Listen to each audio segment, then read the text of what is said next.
and I've designed my life so that I can be self-supporting and be able to put things that I love and find joyful at the front. Right? So I'm sorry for judging you. And I'm so grateful that you're here. Rick, please come up to the stage for this interview. Yeah. I'm so happy you're here.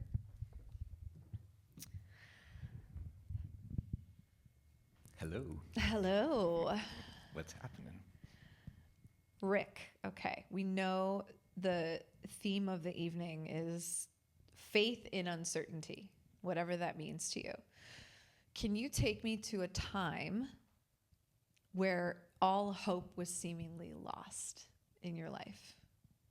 Sure. So in 2019, one of the businesses that I was passively involved in required me to take an active participation role. And so I was very busy. I always stay very busy. And so now to bring this new aspect into life, it seemed insurmountable.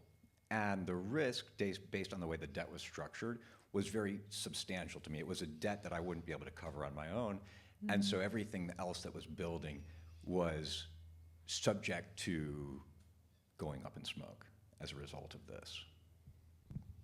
What did you do?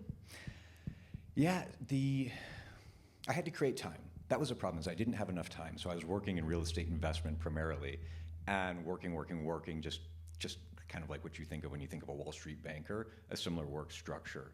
And the way that I ended up finding to create time is what I call beating up the sun.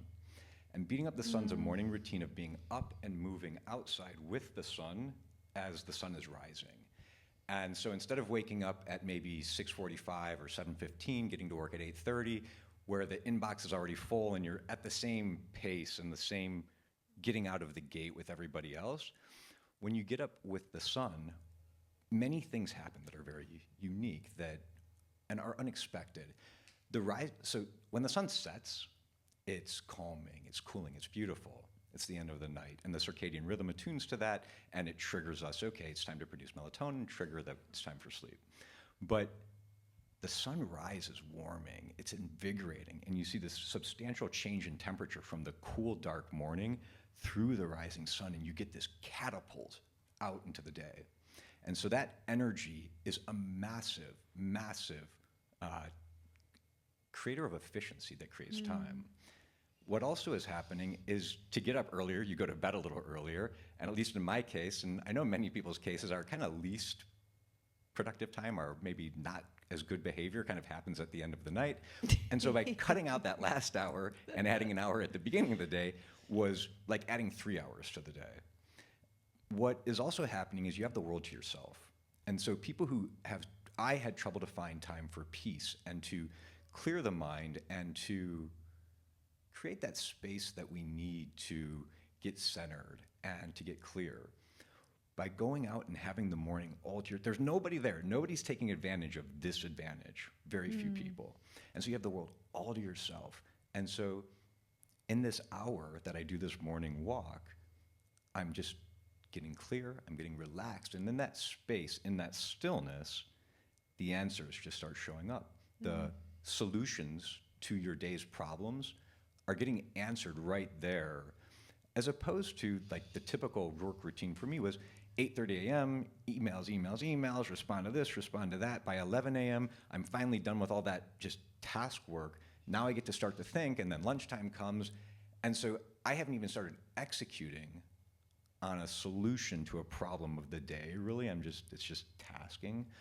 But here, I'm solving the problems first. And then with the solutions, I'm now in everybody's inbox. So everybody else is now marching to the beat that I'm setting.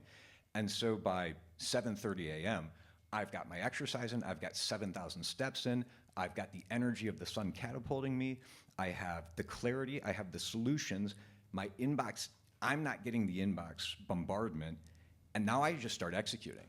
And so executing at 7:30 with that energy and that clarity, by the time that 10 a.m. comes, I've crushed the day. And that change was what put hours of time back into my day, even though technically it was just the shifting of a single hour. How many people listening to that are like, that sounds amazing, I'm never going to do that? Honestly, I mean, it's so rare. Like, that's available to all of us. Right? Mm-hmm. Which is amazing and really important that you're bringing up. That time is going by too fast. How do we make it stop? How do we make it slow down? Literally, you're giving a solution to that. And most of us will do nothing about it. What made you decide to try that? Was it an idea that came from intuition? Did you pray about it? Did someone suggest it? Did you read it in a book? Because how did you get the idea? And then the diligence to stick with it and have such good results is now you have a stack of evidence to go, well, this is really working for me. Yeah, big time. Big time. So I was watching some Tony Robbins at the time, and what happened was I got really enthusiastic and excited, and there was a clarity that came to me where I just started kind of seeing the path forward out of the uncertainty, and I was so excited about the path forward that I was seeing that my mind was like a dog in a kennel just barking at me at 5 a.m. like, get up, let's go, like, get up. And so I just wasn't tired. And so it was literally just enthusiasm that started that. And then after doing it, I started to realize like 8 different benefits that we just kind of walked through that happen with it, at which point when the enthusiasm wears off, these other things were enough. But so growth coach, all of my personal growth is based on easy, like really, really, really like easy. And so one of the things about the morning routine that makes it easy is if you think of the friction, let's take a common routine. Okay, I'm gonna get fit. I work full-time job. That means I'm gonna get up at 5:45, go to the gym for an hour, do a hard workout 4 times a week. Very common type of a goal for someone to make. All the friction to, maybe you put makeup on, you wanna present well at the gym, you have to get dressed, you have to get to the car, drive, park. There's a cost involved with the gym membership, locker room. I haven't even started lifting yet. Sometimes, at the beginning it's fun, but after a little bit it can feel like, like I've got to go do these lifts again, and you're not looking forward. There's all this friction. The morning routine, literally, I roll out of bed and I put like a hoodie on and I put these shoes on and I like stumble out. I put my AirPods in and some music on and I walk. And by like block 3, we all know what it feels like just to get a little momentum. Once we just start moving a little bit, we want to move more and it feels good. And so by block 3, it just starts feeling good. So there's almost no friction in the process. And so when you wake up, when the alarm goes off and you wake up and you normally might quit or not want to do it after week 3, let's say, all the friction's been removed. Because all you're doing is, okay, all I have to do is roll out and put a hoodie on and put my AirPods in, listen to some music, start walking. And then by like block 5, by block 6, the sun starts to rise and it starts to get a little warmer and that energy starts, and then like you're partying, like it's like literally like you're partying at block 10, let's say. And it's incredible. Okay, I want to say what's coming to mind, right? Because you're bringing a lot of things up. One of the things you're bringing up is in recovery, there's this saying, you can't think your way into right acting, but you can act your way into right thinking. When we are afraid, when we have resistance, doesn't matter what it is. Like it could be about fitness, a job that we might want to leave, a marriage that we're unhappy in. If we try thinking our way out of the problem, it usually doesn't work. It just usually doesn't work because we're running on fear. We're running on, there's no intuition there. There's a sense of fight or flight. The nervous system is highly activated. It's very difficult to get a clear download of what to do. But if you can act your way into right thinking, sometimes the action reveals the next right thought or the next right thing to do, right? So you're sort of like, I got a download, I'm gonna try this thing, I got inspired, and now by doing it, you've accumulated a stack of evidence. This is really, really beneficial, way more than it is annoying or difficult, right? I mean, it's awesome.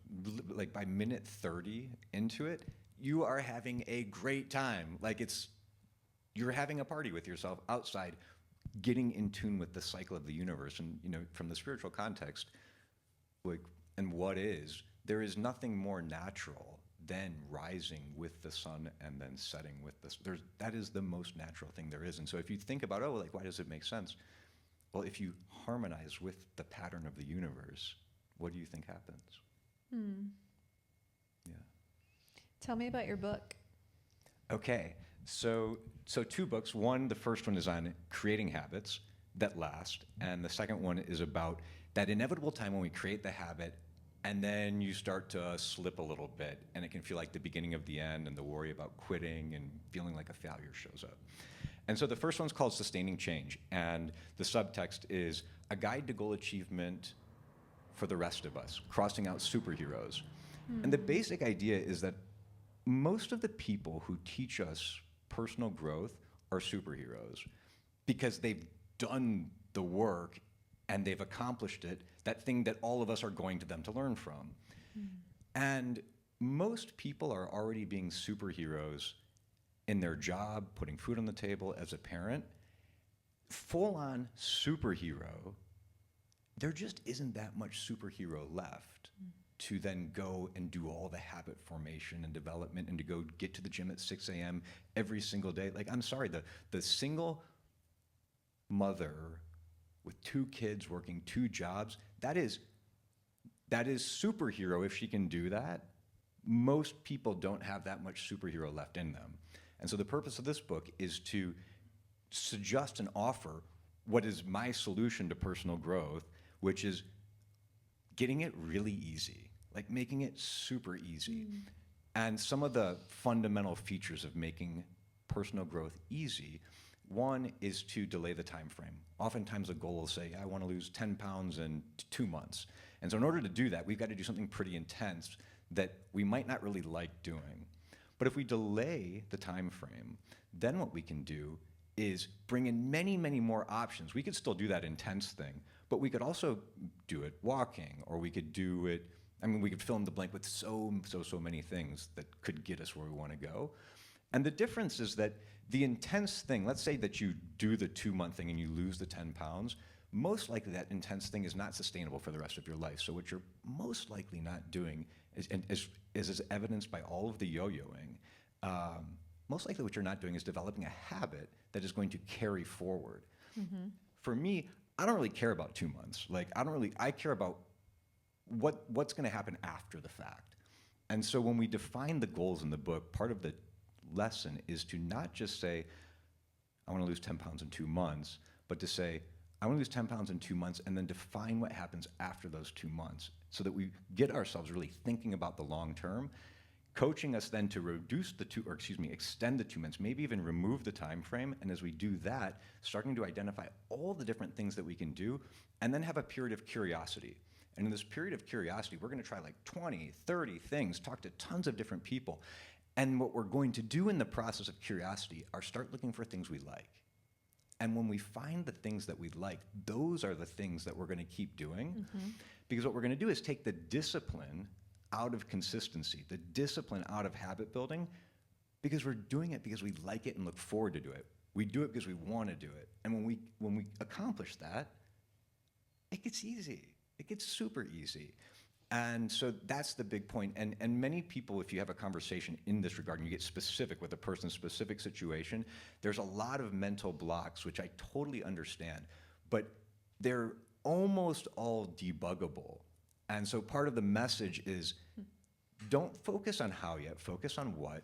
And then if you even maybe just having a coach, like even me, I have blind spots everywhere. And when I sit with someone in kind of a coaching capacity, they uncover the blind spots and it becomes really obvious. That happened in Costa Rica for me. And so anyway, that's like a big part of it. We want to make it easy. We want to be curious, slow down, find things that we like and look forward to that we could believe that we would do 5 years from now, very realistically do 5 years from now. And then as we start to build these patterns, staying curious, continuing to layer in new things, and then being very flexible. If you take a goal that's, I want to go to the gym 5 times a week, 6 a.m. Okay, 5 times a week. If you go 4 times, you didn't meet the goal. If you say, I want to go to the gym 3 times a week, and maybe if I get a 4th one in, I like bonus. It's 4 times either way. One's a bonus, one's a failure. And so by giving a lot of space in the definition of the goal, giving yourself all these different ways to win, and then inviting curiosity as part of the process, so that when you like go hang out with your friend and just have coffee and kind of talk about what their routine is, that counts as like a part of the process. And that's like a fun thing to do. That's enjoyable. It's so fascinating listening to this, because where I am today, I can hear that and be like, that makes so much sense. And it's beautiful and it's so clear. And then I think of my story, right? Riddled with trauma and chaos and an obsession to be loved by everything outside of me. And I'm thinking of the woman who doesn't just have resistance from the weight of her responsibilities in the world, but the internal resistance of the beauty and body standard, of the punishing, critical internal dialogue, and the massive amount of work that she has to unpack and overcome in order to create space for, what do I find easy and enjoyable? What can I be curious about? I mean, when I think of my intuition, when I was having that experience in my marriage and I could hear the sound of her voice for the first time in 3 decades, through practicing listening, not only is there a difference in my physical body when I'm in intuition versus in my head space, right? I mean, it feels very expansive, but it has the 4 C's. It has the quality of, it's clear, the voice is clear, it's calm, it's curious, and it's compassionate. But I couldn't hear it at all when I was shaming myself. So I just want to talk about that and be really honest, right? That like, this is amazing. And at the same time, there's some deep work to be done to even get to a place where you can live this way, let alone hear what you're actually saying, right? Oh, and to relate entirely, much deeper, like there was a spiritual revolution that took place through this process that I attribute the greatest, my personal growth, I think is, and very surprisingly so, because my whole life I thought spirituality, like, I basically ridiculed it, maybe to say it nicely. I love this. And I thought yoga was super weird and woo-woo and not into it. I grew up, played soccer and hockey and, just American sports. That was football on Sunday, that's just yoga. And like peace and calm and like meditation, stillness, like get out of here. And so around the same time, 2019, my sister got me Eckhart Tolle's A New Earth. And I started to read a little bit and I thought there was something to it, but I also thought it was crazy. And I had a very love, very hate relationship with it. But the premise, the basic idea of the book is to give a working definition of ego. And the basic spiritual definition of ego, as the book explains it, is a false sense of self. So we define ourselves through comparison, through possession, through past, through future, want, desire, all of these things are born out of the ego. And I had to write an 88-page summary of the book to break it down to like understand it, because I had no spiritual underpinning at all. Mm-hmm. So it was a new language. And so after doing 2 years of the work, on the other side of it, I became very good at recognizing my ego. But it was super painful because I am super egoic. And like it's a daily practice that if I don't stay on it, it can like get out of control very quickly. Mm. But learning how to become aware of it and then learning how to create space so that I could make a decision that didn't go automatically with it, but to become conscious and to take the seat of the observer, to relate to what you were saying earlier.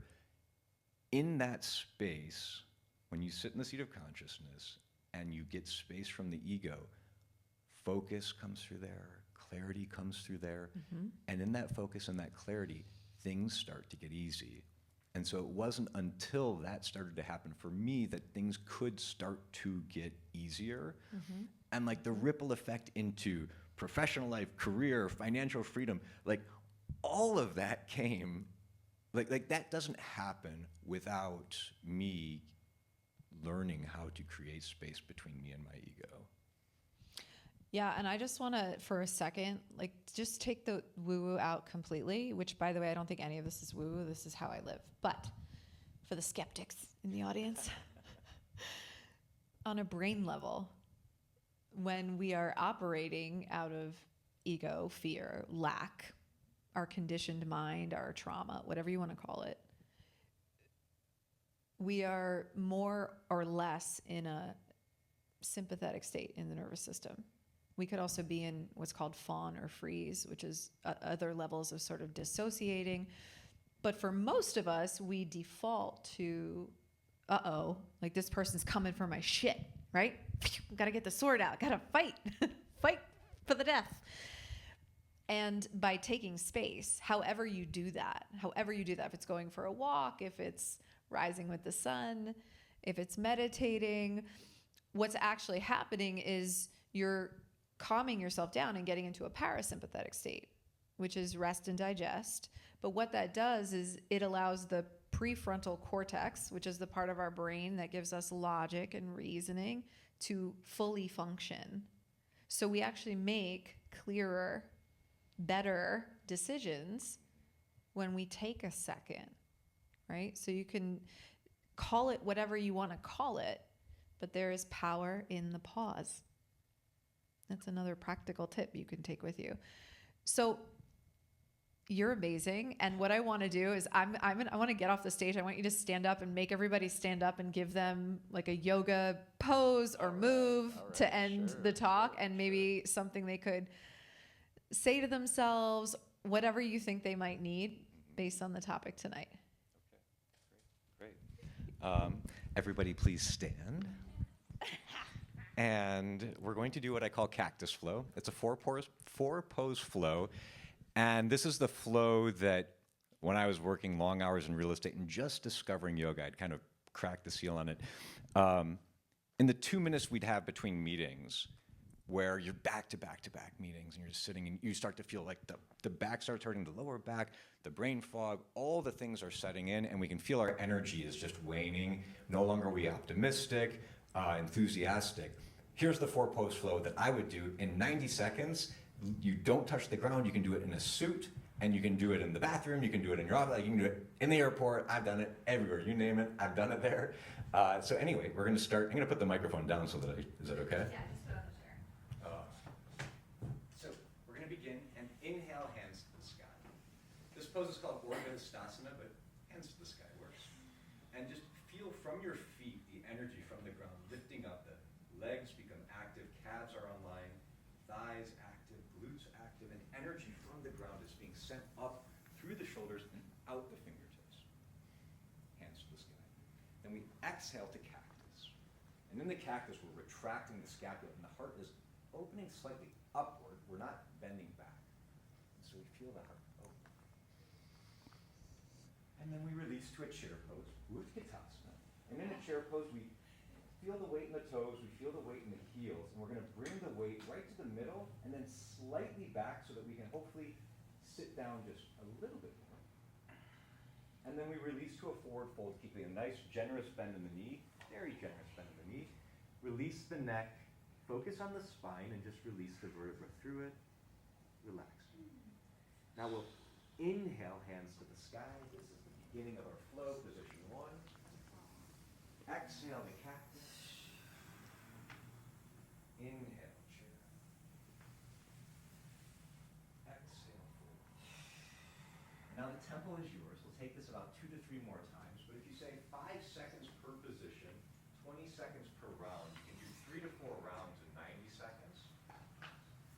And 3 to 4 rounds is all it takes. We'll see how we feel after just this one.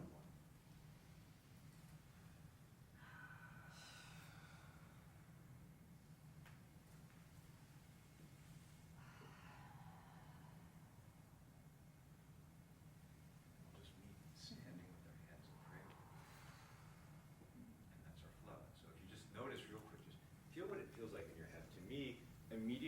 feel lightness.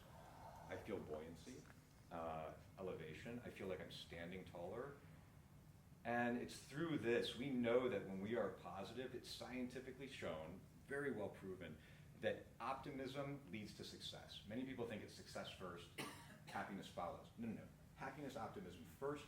Our peripheral vision literally broadens. We literally see opportunities better when we're optimistic. And this makes me optimistic so that I can go into that meeting to see the opportunity in the conversation.